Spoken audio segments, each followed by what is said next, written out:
Do not place heavy loads or deep-rooted plants above a tiny house septic drain field because they can compress pipes or damage the soil absorption system. For a tiny house septic system, the safest surface uses are lawn, grass, and shallow decorative plantings that do not require deep tilling or heavy irrigation. Keep foot traffic to a minimum and avoid installing patios, decks, or sheds directly over the drain field, since concentrated weight can crush distribution pipes and compact the soil, reducing percolation. If you need a path, use a raised boardwalk or a gravel walkway laid on top of geotextile fabric so weight is distributed and digging is not required. Do not park vehicles or store heavy equipment on the drain field, as the dynamic loading from tires and loads will deform pipes and change the soil structure permanently. Avoid installing drip or sprinkler heads that saturate the area because excessive moisture can overwhelm the soil absorption capacity and shorten system life.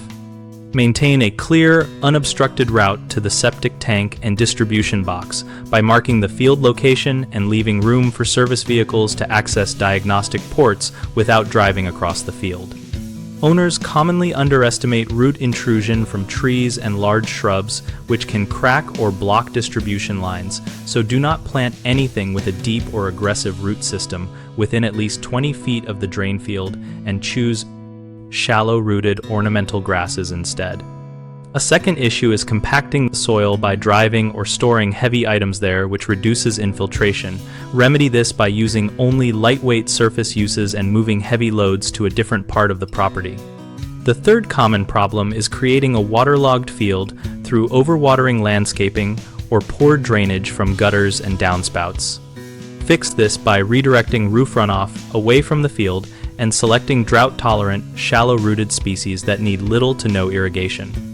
We run BigHomeProjects.com to help homeowners match with local contractors for projects like tiny house septic planning and drain field care, and to share practical tips for surface use and maintenance.